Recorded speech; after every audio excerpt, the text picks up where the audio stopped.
Panayon mo sinati sa Sugbo ang mga localized thunderstorms. Samtang publiko gipahimangnuan sa kapiligro na posibleng ihatod sa pagpanugdog og kilat. Aniya si Jumar Inclarino, weather specialist sa Pag-asa Visayas, alang sa dugang weather update.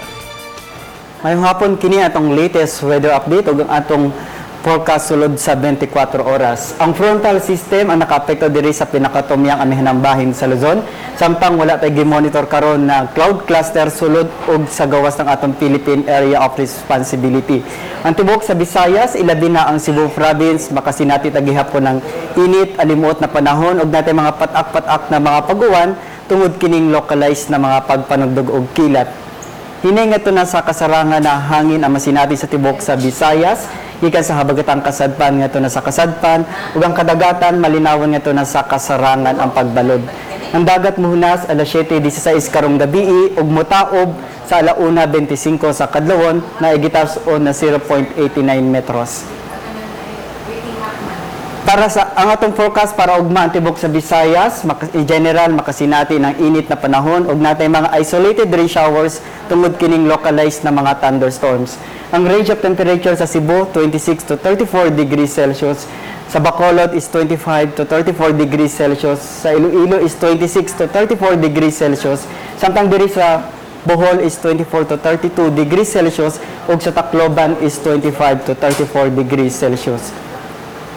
Para naman sa atong heat index, ang tibok sa Visayas, mo range siya sa 41 to 43 degrees Celsius. Extreme caution to danger classification kining heat index. Kaya mga kapuso, magbantay ta sa kainito sa panahon. Magdala ta ng payong, dili lang pananggalang sa ulan, bat sa init, og inom og daghang tubig.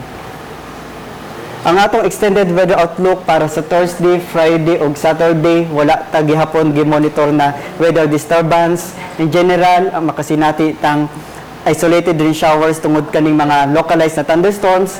Ang range of temperature sa Thursday 26 to 33 degrees Celsius, sa Friday is 26 to 33 degrees Celsius ug sa Saturday is 26 to 33 degrees Celsius.